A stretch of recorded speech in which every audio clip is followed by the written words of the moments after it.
이분들 사이에도 서서히 금이 가나 봅니다.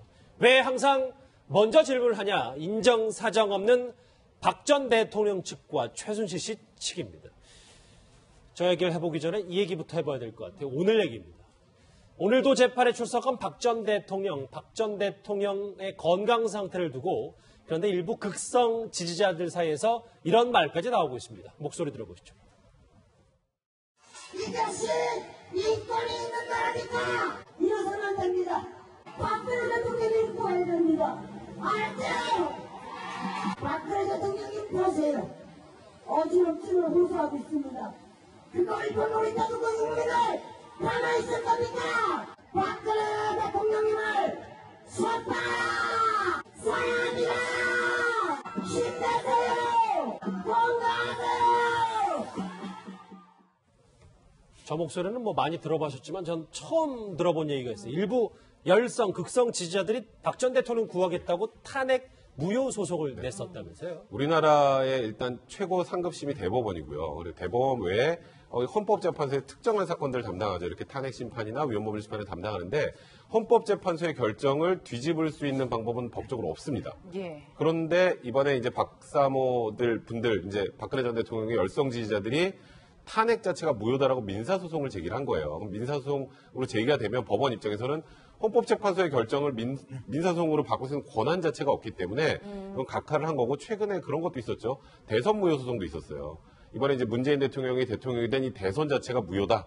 근데 그분 관련해서는 이미 전 대통령이 파면돼서 새로 대선이 치러졌기 때문에 이거는 소송을 제기할 이익이 없다고 각하됐는데, 아직까지도 탄핵을 받아들이지 못하는 그런 일부 박근혜 전 대통령의 극성 지지자들이 아직 있기 때문에 이런 소송들이 좀 진행이 되는 것 같아요. 그러면 저런 황당 소송들은 앞으로도 박 전 대통령 재판이 진행되는 동안 계속 이어지겠네요. 한두 번 있을 가능성이 있는데요. 이렇게 계속 이렇게 선례로 각하를 시키기 때문에 거의 뭐 재판부에서 심리를 거의 하지 않은 상태에서 이거는 소외 대상이 안 된다라고 그냥 각하 처분이 이어질 가능성이 많습니다. 예.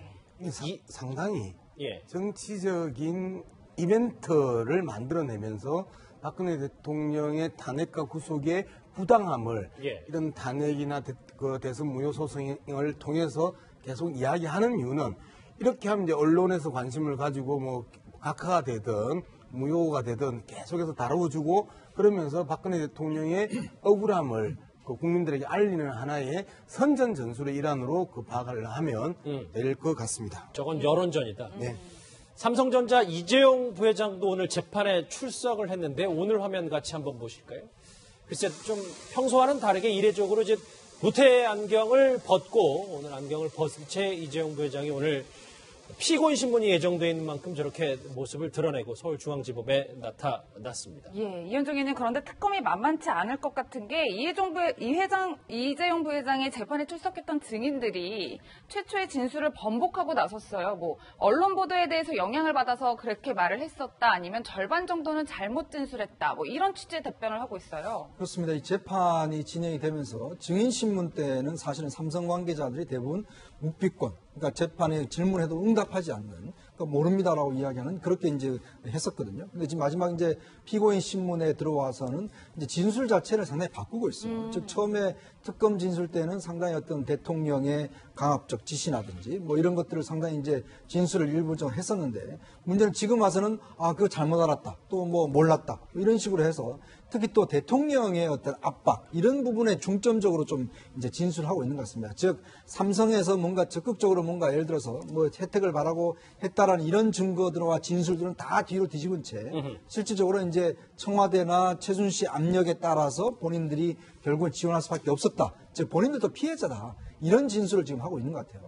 문제는 뭐 일대 진술하더라도 아마 재판장이 이제 이 부분을 어떻게 받았느냐가 이제 달려 있겠죠. 결국 뭐 특검 진술에서 다르게 진술하더라도 아마 이 상황 자체, 사정 자체를 과연 어느 것에 더 무게를 둘 것인가 하는 건 뭐 재판장에 달려 있다고 할 수가 있겠습니다. 예, 백 변호사님, 또 정유라 씨가 사실 그 재판에 출석해서 증인을 해서 굉장히 논란이 됐었는데, 일단 증인들은 왜 그런 말을 했는지 모르겠다, 좀 거짓말을 하는 것 같다, 이런 취지의 말을 하는 것 같아요. 그게 1차 방어선이에요.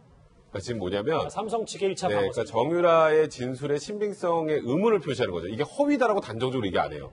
허위다라고 얘기했다 나중에 혹시 본인이 증인으로 이런 얘기했다고 문제가 될 수 있기 때문에, 그렇게 주장을 하는 이유는 정유라 씨의 진술이 그만큼 이번에 파괴력이 좀 있었던 거고요. 그 정유라 씨 진술 외에 또 녹음 파일도 있다는 얘기를 법정에서 한 적이 있잖아요. 근데 그런 게 공개된다면 정유라 씨의 진술에 신빙성이 부여될 가능성이 높습니다. 나중에는 삼성 측의 지금 관계자들이 이런 얘기를 하더라도. 그런데 지금 미묘하게 박 전 대통령의 강요로 이런 뭐 어찌 보면 승마 지원이 이루어졌다 해서 좀 미묘하게 최순실에게 지원했다로 좀 바뀌는 과정이거든요. 그게 정유라 씨 진술 때문이에요. 정유라 씨 진술을 놓고 보면 최순실 씨만 보고 만약에 이제 박 전 대통령과 최순실 씨가 경제공동체 관계가 아니고 특별하게 박 전 대통령 압박에 의해서 한 게 아니라 최순실만 지원했다면 사실 법적으로 문제될 게 한 개도 없어요. 공무원이 아니잖아요, 최순실 씨는. 공무원이 아닌 사람한테 돈을 주는 건 그건 법적으로 문제가 아닙니다. 그냥 유망주에서 지원했다 그렇죠. 이렇게 할 수도 있으니까. 그러니까 지금 아예 변론 방향을 박 전 대통령을 이제 소위 말해서 이제 제끼고 최순실의 압박에 의해서는 최순실에게 줬다 쪽으로 지금 변론이 변화되는 건 그게 이제 정유라의 저번 그 약간 좀 놀랄만한 그런 진술로부터 시작된 게 아닌가 생각이 드네요. 그러니까 완벽히 지금 물줄기가 바뀐 게 이종우 실장님. 저 화면에도 잠깐 나오겠지만 아까 잠깐 얘기했던 것이 정유라 씨에 대한 증언은 박 전 대통령은 최순실 씨의 요구였다. 그리고 저 부분이 좀 오늘 좀 포인트인 것 같아요. 최순실 씨 배경 때문에 끌려다녔다. 최순실 씨가 대통령과 가깝다고 들었다. 그래서 우리가 지원할 수밖에 없다. 삼성 전 임원의 주장입니다. 네, 방금 백승문 변호사가 지적한 대목이 이겁니다. 지금 이 특검 그러니까 변호사 측에서 삼성 변호인 측에서 완전히 전략을 그렇게 짠 것 같아요. 첫 번째 진술 번복과 그 다음에 정유라 증언에 대한 공세, 그 다음에 마지막으로 최순실 씨 때문에 했다. 이게 굉장히 중요한 어떤 포인트인데 그렇게 되면. 사실상 최순실 씨 때문에 했다 그러면 사실 이 뇌물자가 성립이 안 되거든요. 민간이기 때문에. 자, 이 최순실 씨 배경 때문에 했다라는 것이 그러면 언제부터 최순실 씨를 알게 됐느냐가 이제 초점일 텐데 그럼 처음부터 최순실 씨가 배경이라는 걸 알고 시작했느냐라는 게 아니에요. 보면 그 처음엔 몰랐다고 박상진 그 전 사장도 이야기합니다. 처음엔 몰랐는데 언제 알게 됐느냐 하면 박원호 전 전무가 와서 하는 말이 승마협회 전무가 와서 하는 말이 아니 문화체육부 관광부 직원이 잘렸더라. 그러니까 누구에 의해서 잘렸냐? 최순실 씨에 의해서 저렇게 사퇴당했더라. 이런 식의 어떤 전언을 듣고 최순실 씨가 대통령한테 이렇게 압력을 집어넣을 수도 있구나. 그래서 최순실 씨가 굉장히 큰 배경이겠구나라고 뒤늦게 깨달았다는 겁니다. 그래서 박근혜 전 대통령하고의 어떤 관계 때문이 아니라 최순실 씨가 박근혜 대통령에 대한 큰 어떤 배경이기 때문에 정유라 씨를 지원하기 시작했다라고 진술을 하기 시작한 거죠. 이건 철저하게 박근혜 대통령과의 어떤 뇌물 관계를 성립시키지 않으려는 어떤 전략이다라고 볼 수가 있죠. 예, 백 변호사님 그런데 저는 의문인 게 최순실 씨가 대통령과 가깝다고 들었다, 배경 때문에 지원했다 이렇게 말을 하는데 이거를 물자르듯이 딱 잘라서 다르다 이렇게 구분을 할 수 있는 건가요? 보세요. 그러니까 최순실 씨만 보고 지원을 했는데 최순실 씨가 박근혜 전 대통령하고 굉장히 가까운 사이고 만약에 우리가 최순실 씨 요구를 듣지 않으면 우리가 불이익이 있을 거라고 생각해서 자발적으로 지원했다. 그럼 뇌물 안 되죠. 이거는 완전히 그림을 그릴 수가 있어요. 그러니까 박 전 대통령이 뭔가 압박을 하고 그다음에 삼성 측에서 경영권 승계에 관련해서 요청을 하고 그것 때문에 우회적으로 최순실을 지원했다라는 게 지금 특검의 어찌 보면 구조잖아요. 근데 그 구조 자체를 깨는 게 박 전 대통령은 관심 상관없고 우리가 알아보니까 최순실 씨가 막강한 사람이더라. 뒤에 박근혜 대통령이라는 후광을 얻고 있는 사람이라 우리가 자칫 또 여기 최순실 씨 욕을 안 들어주면 우리가 불이익을 입을 것 같아서 도와줬다라고 하면 뇌물죄도 안 되죠. 그러니까 말 그대로 도덕적 비난, 국민적인 비난은 받을 수 있겠지만 법적 처벌은 피할 수 있는 방법이기 때문에 일단 삼성 측 변호인단은 그런 전략을 세운 것 같은데 하나 변수가 이제 남아있는 건 우리가 정확한 내용을 알 수 없지만 이번에 청와대 캐비넷에서 나온 삼성 경영권 승계 관련된 문서 있죠. 근데 그 문서의 내용은 우리가 모르는데 그 내용이 어떠느냐에 따라서는 지금 이 삼성 측의 입장, 지금 이 전술 자체가 무너질 가능성도 분명히 있는 겁니다. 무너질 가능성도 있다. 양 박사님, 어쨌든 삼성 측은 최순실 씨 존재를 뒤늦게 알았다 이렇게 계속 주장을 하고 이재용 부회장도 그런 논리를 이제 펼 가능성도 오늘도 크네요. 형식적으로 삼성 변호인단의 전술이 국민 상식에 부합하느냐의 문제거든요. 자, 최순실이 삼성에 먼저 접근을 했겠어요? 삼성이 최순실에게 먼저 접근을 했겠어요? 이 문제를 풀어야 되는 거거든요. 상식적으로 비선실세가 있으면 어떤 회사는 최순실의 존재조차도 몰랐던 그 회사가 있었고 어떤 회사는 최순실의 존재를 알고 있었고 삼성은 선로비 후 압력 또는 선로비 후 뇌물 이 두 개만 경우일 수가 있는 거지 선압력 후 끌려다님 이거는 성립이 안 되는 말이란 말이죠.